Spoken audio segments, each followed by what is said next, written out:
Welcome back. Well, if you're trying to eat healthier, you may have heard you should cut carbs. March is National Nutrition Month, and carbohydrates have often been characterized as a nutritional villain. But it turns out they're not all bad. Our health and fitness experts have some tips to get carbs on your side. Hi, I'm Matt Mallard, Master Level Trainer and Director of Education at Gainesville Health and Fitness, and today we're going to be talking about carbohydrates.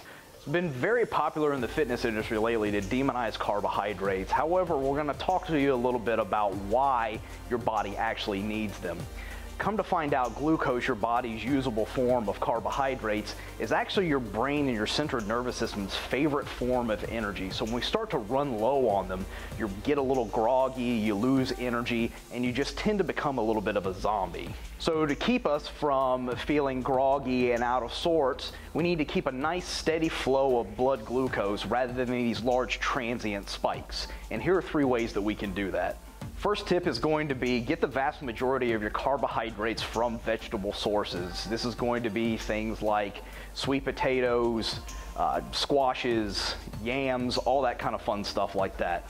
Second, if you're going to choose carbohydrate-dense foods, be a little bit smarter in your choices. Pick things like basmati and brown rice or whole intact oats. And then third, be careful with your fruit consumption. Remember that fruit has a lot of sugar in it and can cause big transient spikes in your blood glucose, giving you that crash later on in the day.